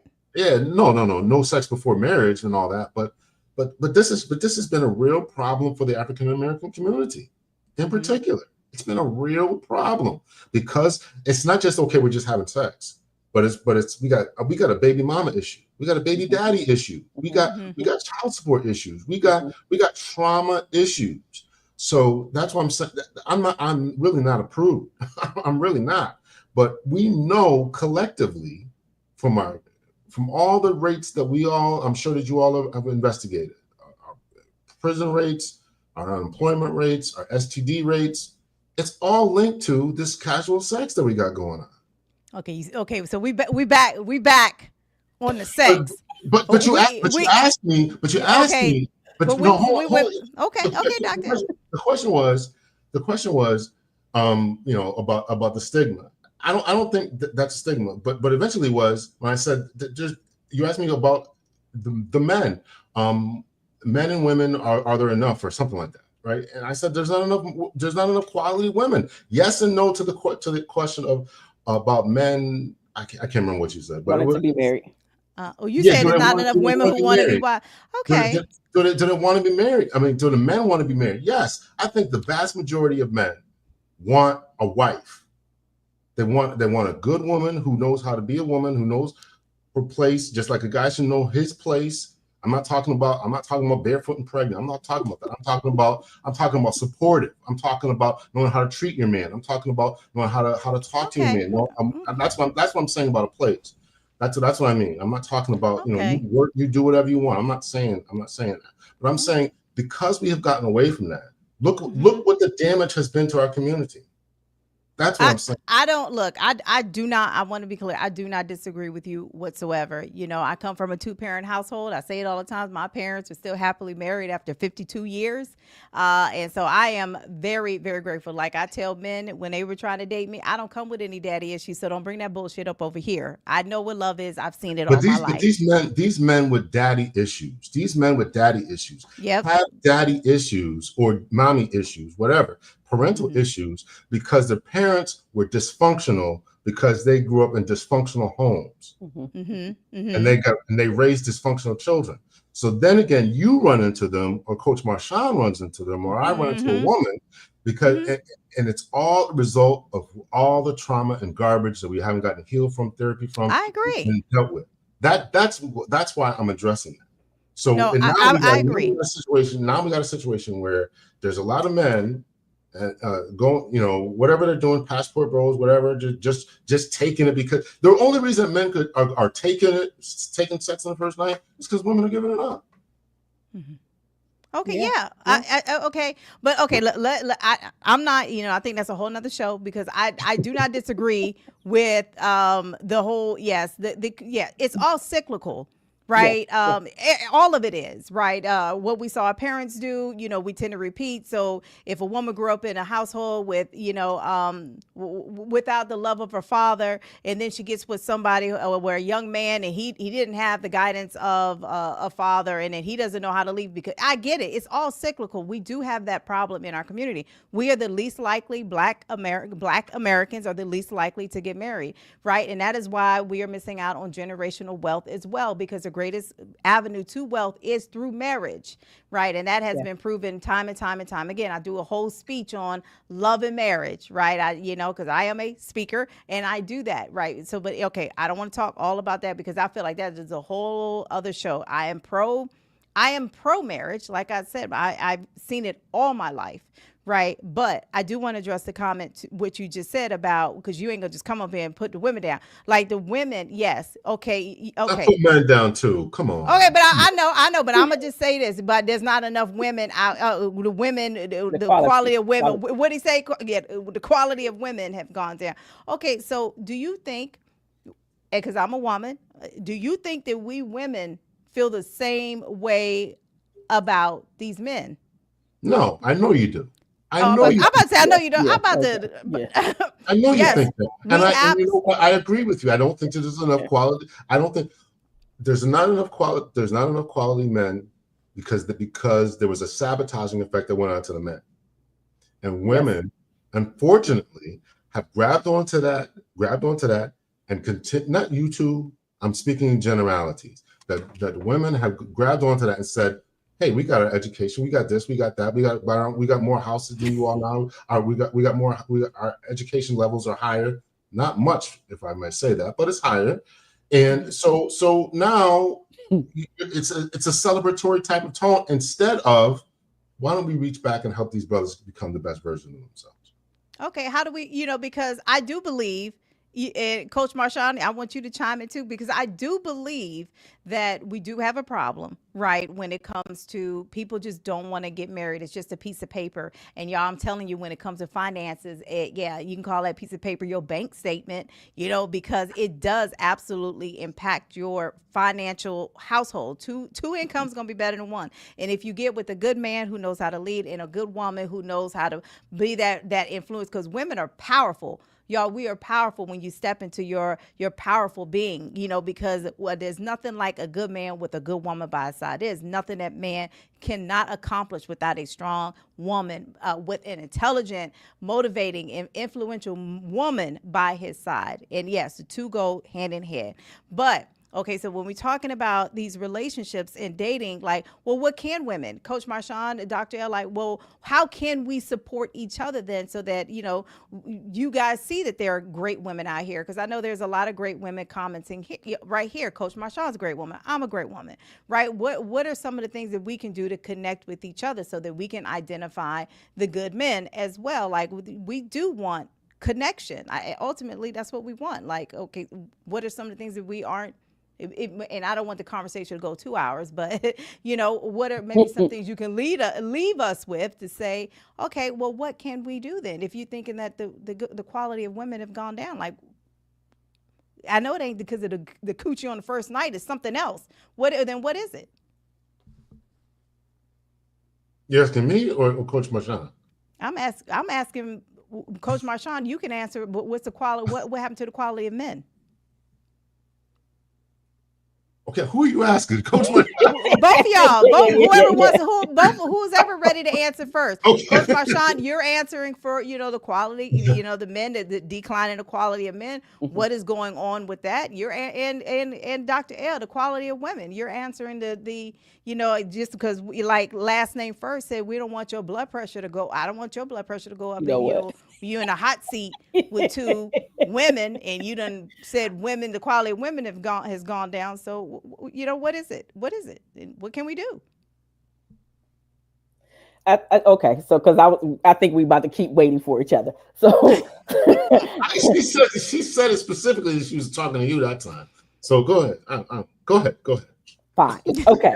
So I think that and honestly, I'm gonna try to tie everything together because I think to your point, Dr. L, as far as I think a lot of it has to start with the individual person, like coming to grips with who they are, coming to grips with trying to figure out why do I keep doing this stuff and trying to break the generational curse. So we stop repeating the toxic habits and behaviors that our parent and or guardian that we saw doing. And so I think that coming to platforms like this, being educated, listening to like, okay, well, maybe there is something going on with me.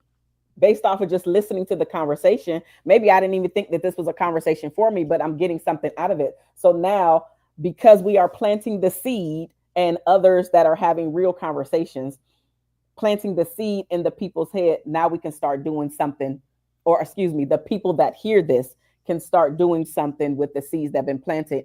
And unfortunately, because the seed has been planted, it doesn't mean that they're going to start nurturing it and it's going to start growing right away. But the more that they lean into conversations like this and or trying to figure out what's actually going on with themselves, I think that we have a better opportunity to break some of these generational curses that are happening in our community. And to your point, it starts with you. It starts with you inside your home, right? And how your child or children are seeing you and how you're showing up to them, because you're right, we are connected. We are connected, and it might not be as deep as me feeling that you just had sex with somebody else, but there is some truth in how it is showing up in that manner, because you had a bad day and now everybody else got to feel it. And but that's also goes back to you not being able to control your emotions, right? And so your EQ might not be as high as you think it is. Or maybe you don't know that time. I'm trying not to go down the rabbit hole. Okay, so some of the things that I think that we no wait, your question was for me about men, right? The quality of men. I don't remember what the old saying is, but essentially it was something to do with like when life is good, right? We have a lot more softer men. When life is rough or bad, we have a lot more tougher, more masculine men. I think that a lot of that has come into fruition. Life was really good for a few decades, and a lot of men didn't stand up in their own. This is my opinion for sure. They didn't stand up and become the man, and a lot more women took on this masculine traits. Yes, society has broken down the black family and send them off to prison and all this other things. We know that that plays a part in it. But because life was pretty good, it's a lot more softer, non-masculine men out here, I believe, in what I've heard, right? Versus the tougher, more masculine men that are willing to take the lead. So I think that a lot of that has to do with men like yourself, Dr. L, and other masculine men teaching / preaching and workshops and conferences to teach men how to stand in their masculine. That's my opinion. That's my take on it. I would agree with particularly the part about the workshops and things like that. I think that we need to do more of that. I think that is a great, would be a great step in the right direction. Dr. Amos Wilson used to say that, you're not going to get, we're never going to recover the culture by having individual counseling sessions one at a time. I mean, it's just too many of us. We got too many different philosophies. We got to build institutions. We have to build institutions, the church, schools in particular, right? I'd like to see more Black-owned schools.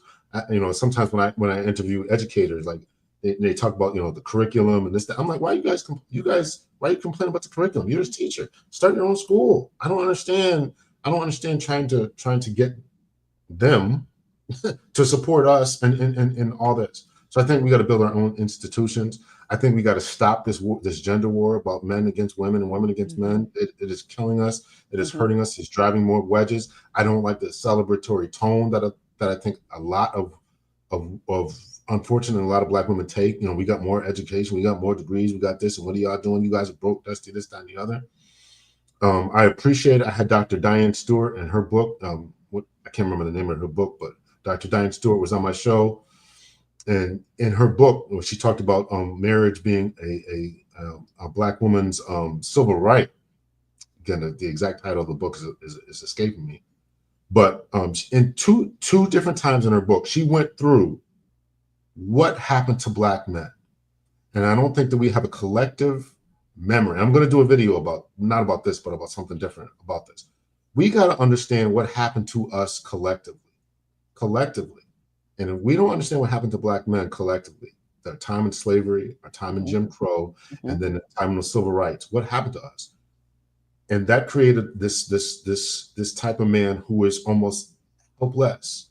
So we got to recover that type of helplessness. And I definitely agree with you, Coach Marshaun, that this has created this soft type of man that we see. But it's this soft type of man that we see today as a result of engineering. We don't want we don't want the Black men in particular. I just played a video the other day about what happened to Haiti and what happened to Africa. And it gets less, those type of videos, when I do those, get the least amount of views. We don't know what happened. We don't care about our culture. We're not watching our culture. We're not trying to advance our culture. We don't understand why we're at each other's throats. We don't understand why our women are above our men. Dr. T.S. Johnson read a study that was done, I think it was back in the 1960s or 1970s, about the social engineering that went on in Jamaica. And it was a Jamaican doctor, PhD or whatever. And he went through what the authorities did in Jamaica to make sure that the female or the women in Jamaica were above the men in Jamaica. And when he went through that, now I had never heard that study. He read through it. I'm like, man, this is crazy. And so what happened was that was what they did there. And then they imported the same type of philosophy here. The fact that many women in our Black community are above their men is not an accident. Right. It's not an accident. No, I agree. It's designed for sure. It's designed. The whole divide and conquer has worked for years and years. It has worked. It continues to work. I mean, they have, as someone who travels the world, and I have traveled to countries I never knew was colonized. I never knew were colonized by the Europeans, and I'm like, that's what they specialize in, right? I don't want to get all into it in this topic, but they elevate a group of people and they put a group of people down, whether that's light skin, dark skin, North, South, Vietnam, and so forth, right? They do that in Rwanda, like many places, they elevate a group of people and they put one down, and to say you're better than this group of people, and then they go at it, and then but it's not groups of people. It was deliberate to separate us, the men from the women. They did it in Jamaica. Yeah. So I've read. That's because we are always going to be more powerful together than we are apart, right? And so to break apart the Black family has it is definitely something that has always been on the forefront of we gotta tear apart the Black family, because we are going to be stronger together than we are apart. That's just facts.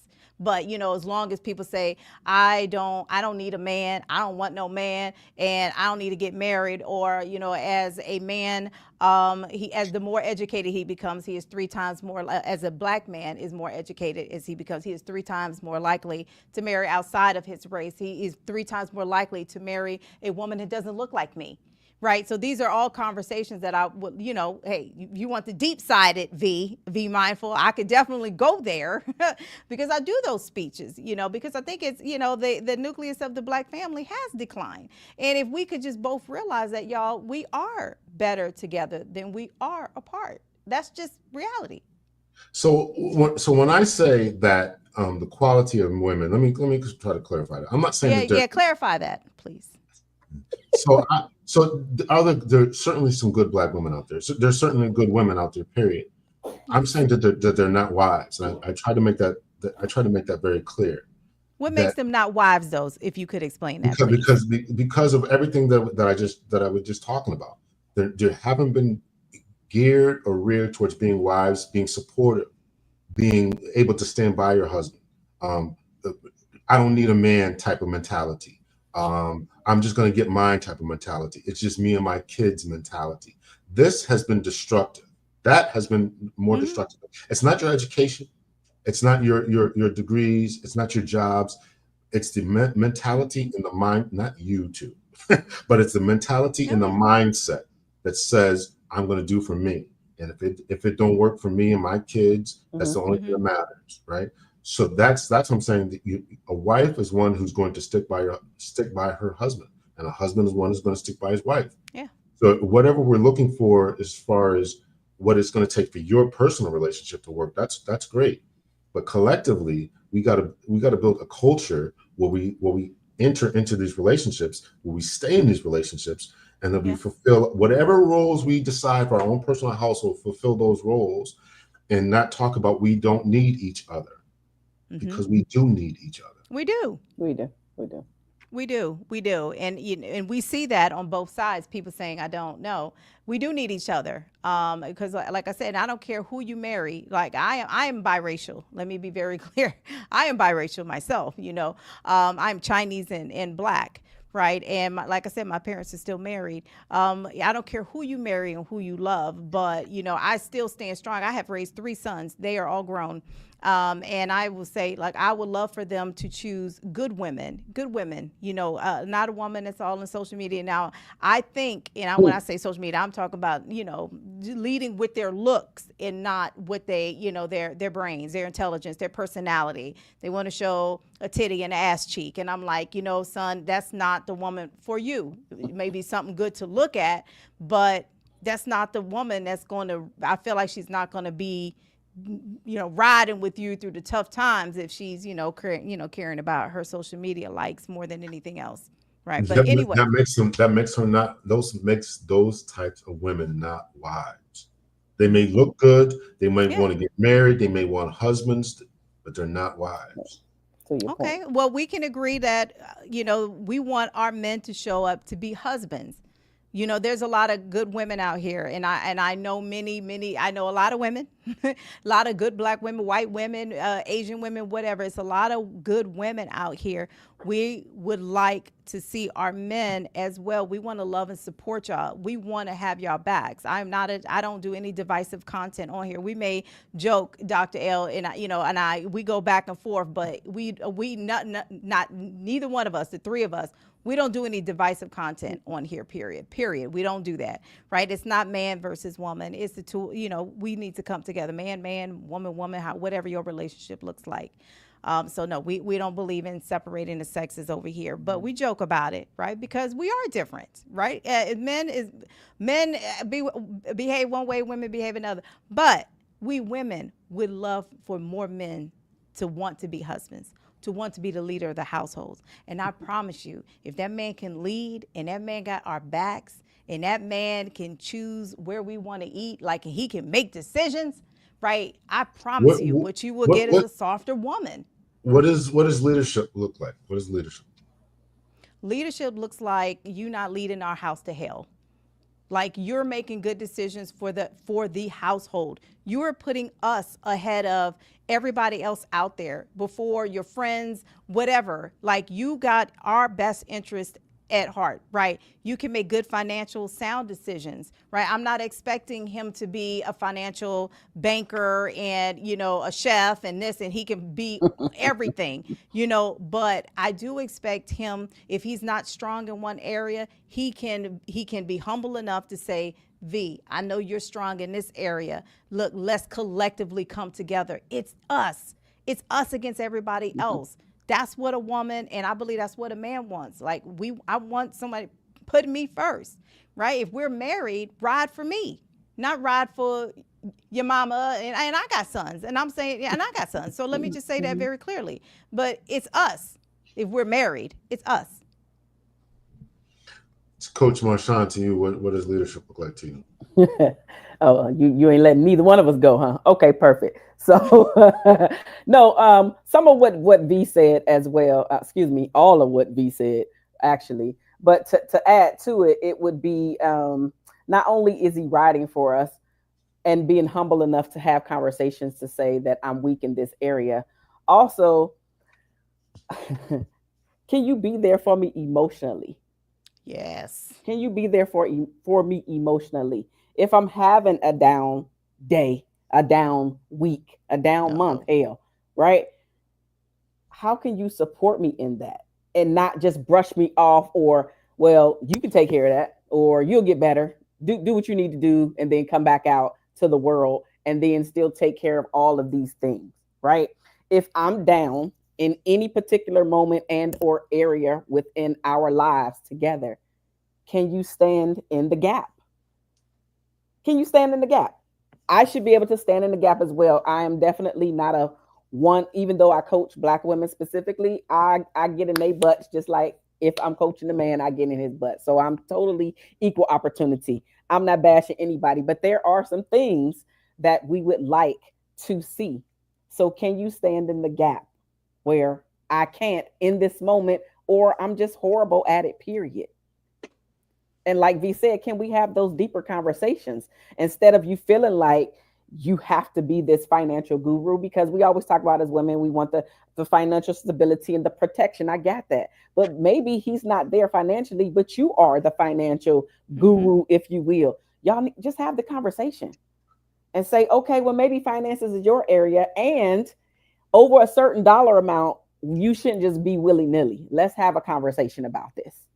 But being able to have these adult conversations, that's leadership to me, to add on to what V says. So everything that she said in addition to. Mm-hmm. Yes. So Very good. Thank you. you're very welcome. And I know that, because I could see it on your forehead, Dr. L, because I know, you and I have had many conversations, so I already know what you probably, we'll have additional conversations, because I know that you have told me many times you are not the one for a woman to come talk to you about, her day. That's what her girlfriends are for, right? So you ain't gonna talk to Dr. L about that. But But you we know are. what? Can I jump in? I'm Yeah. just gonna say that's actually fine. Can we have a conversation to say that I know that I can't come to talk to you about this specifically? And this is where I think that the breakdown of our village, if you will, happen, right? And a lot of our relationships present day, we think that our partner should be everything, I cover know. everything. And I don't think that that's necessarily fair. So if that's your stance, if you say it to your partner and she's willing to accept this part of you, a-okay. I literally, I have a brother. Him and his wife have been married close 20 plus years. And he was talking about how when they first got together, he had a conversation with her to say, hey, I am not the man that does the birthday, the Christmas and the holiday stuff. I am the man that if I want to get you a gift today, I'm gonna get you a gift, and I don't have to be held to, oh, today is Valentine's Day. What am I getting? What about if I want to get you a gift on February 12th? And then you don't see anything, right? So he still gets her, and they do those things. The point is that he had the conversation with her, and at this point, she obviously accepted it. But I think that that's a part of you being able to put yourself out there. You're either going to say yes or you're going to say no, and giving the person the opportunity to say okay or not. I agree. Put it out there. Communication. Muy Absolutely. importante. Yes. Yes. Very, very much so. Well, I want to thank everybody, because we got a ton of comments, and I'm trying to read them and put them on the screen. Can you guys see all the comments, Coach Marshaun, or is it just me, or No, only the ones that I'm putting over here? That's it. Yeah. I can see them. I can see them all. You got to go to comments, Marshaun, on the right side of the screen. There's a private comments. You're right. I forgot about that. Thanks, Doc. Oh, okay. Well, we got a lot, y'all, and I want to say thank you so much for everyone tuning in to tonight's conversation. It's today Monday, yeah, on a Monday night. So we definitely appreciate it. Coach Marshaun, I'm gonna tag you in the video, and we'll tag each other because we are live on each other's channels on YouTube. We all have our own YouTube platforms. So by all means, y'all, please like and subscribe to all of our content. Watch our content that resonates with you the most. I don't know if you have any final words, Dr. L, Coach Marshaun, that you'd like to leave our audience with. Thanks for having me. I appreciate it. It was a great conversation. Hope I wasn't too offensive. And I know V's going to call me and chew me out again. No, that's why I love having conversations with you. You and I we go at it, but ultimately we do have a friendship outside of YouTube. We do have conversations outside of YouTube. We do get along, and he's actually a wonderful, wonderful human being. That's why I have you on here. So Coach Marshaun, then. Just pretty much the same. Thank you so much for having me. This was a great conversation. I hope to do it again with both of you. Dr. Ray, I feel like I'm just gonna put it out there and put you on the spot. I feel like I should be on your channel. I think you should be on the channel too. So yes, you know what? I'm listening to how you speak and some of the things that you're saying, and they don't offend me. Actually, I wholeheartedly agree with. I probably about 98% of what you said. They don't offend me at all. I gotta work on 2% then. So maybe 90. I'm gonna say 90.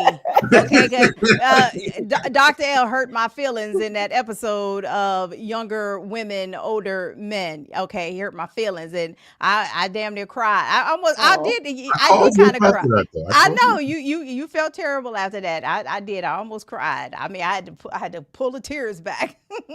But you know what? You spoke your truth, and like always, I appreciate that. You know, it is what it is. Like what's her name? Tracy Ellis Ross just said that she'd like to date younger men. So where's that clip at? I want to see this clip. I gotta see this. I thought I sent it to you. Didn't I send it to you? No. So. Okay. Well, did you email it to me? Did you email it to me? No, I think I sent it to. I texted to you. Maybe you did. No, you did. No, you didn't. You definitely did. Okay. Well, then I'll do that. But yeah, she came out and said she likes to date younger men. I ain't knocking it. Y'all do just be open-minded. I think, I'll leave everybody with that. Like, as we get back out here on the horse and get out here and date, y'all, what you liked in your 20s and your 30s may not look the same in your 50s and your 60s. Okay. Be open-minded. If you wanted that, that small waist, I'm telling you, look, we women going through menopause. We holding that, the fat in our bellies now. Like that flat 6-pack abs may not exist, as much in our 50s, y'all. We can't be as picky as we were. I'm not saying settle. I'm saying be realistic to what dating looks like today in your age group versus when you were 19, 20, and we all had flat stomachs. Okay, so on that note, y'all, thank you again very much for joining tonight's show. Coach Marshaun and I go live every 3 weeks, Monday night. And Dr. L, you'll have to join us from time to time on your somebody said on your Passport Bros travels. Okay, so y'all, I'll put your picture up here. I don't know. Can I put that picture out? Let me see. Yeah. I cracked up and I sent this to him earlier.